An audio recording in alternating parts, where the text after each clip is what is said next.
Ipinangaral ko sa inyo ang mabuting balita, ngunit hindi ako humingi ng kabayaran. Ang isa sa mga doktrina ni Ginoong Manalo ay ang pag-aabuloy.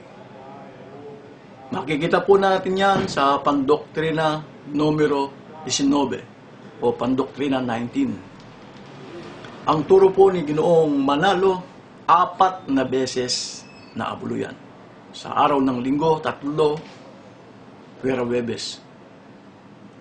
Yung kinukuha ng diakono, kung lalaki ka, babae ka, kung diakonesa, yung inilalagay sa kahon kung tawaging tanging handugan. Yung iniipon nila mula January hanggang December kung tawagin nila ang paglalagak o hahing pasasalamat. Ang isa sa Huwebes o sa araw ng Huwebes. Kaya ang turo ni Manalo, 4 na beses sa loob ng isang linggo.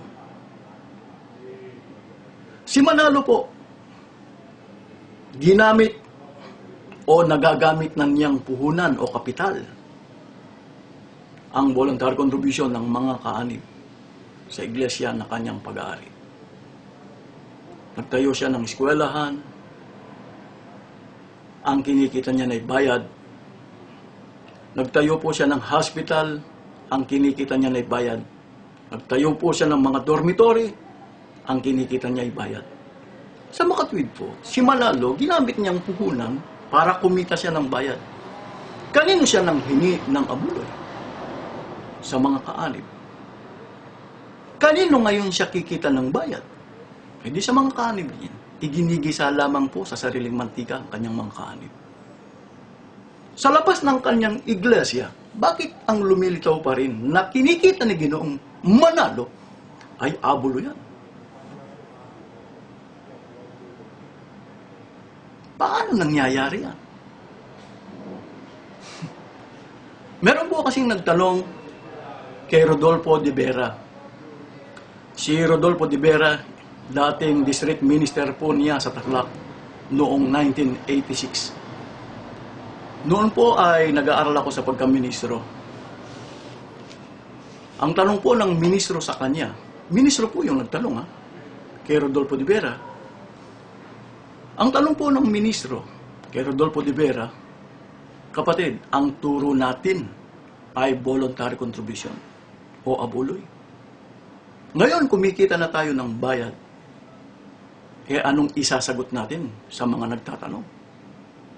Wag na pong sagutin ang tanong na yan. Yan ang pahayag po ni Rodolfo de Vera o Rudy de Vera.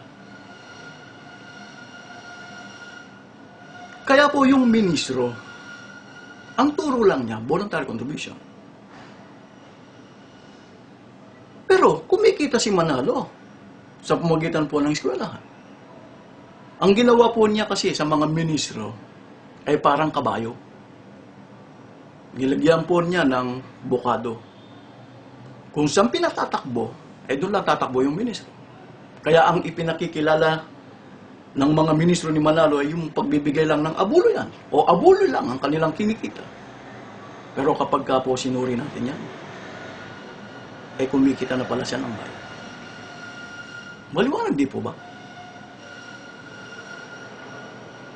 Kaya kapag ka nagtanong ka sa ministro ni Manalo, pwede po bang gamitin na puhunan o kapital ang abuloy para kumita ka ng bayan?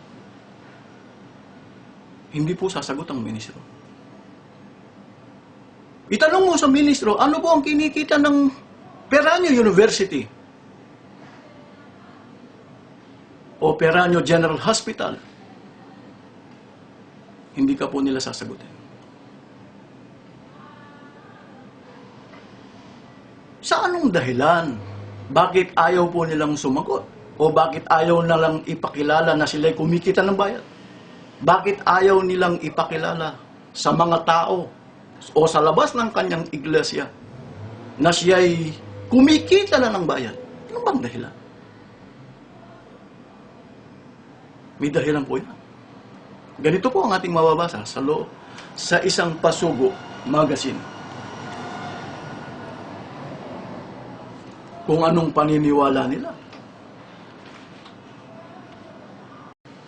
We believe that the Bible is the sole basis of faith and service to God. Batay po sa kanilang pagtuturo, ang tanging batayan po nila ay ang banal na kasulatan. Batay sa kanilang pagtuturo. Kapag ka ang tanging batayan mo ay ang banal na kasulatan, ikaw ba'y kikita ng bayan? Katulad po ng ginagawa ni Manalo. Ang babasahin po natin ay pasugo. Ito po.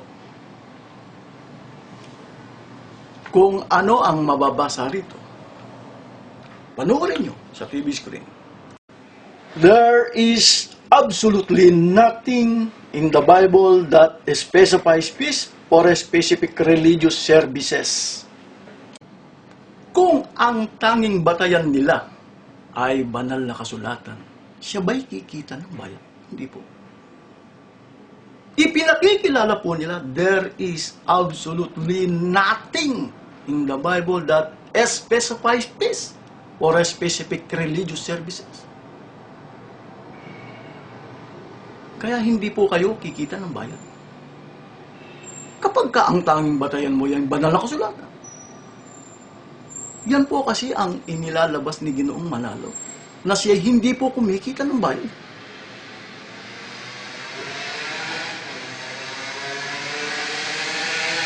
Kaya po nagtataka ang mga kaanib eh.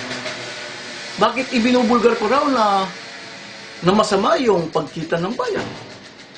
Alam niyo po kasi mga magulang at mga kapatid, si Manalo, kaya siya nang hihingi ng abuloy para meron siyang magamit na puhunan o kapital para kumita siya ng bayan.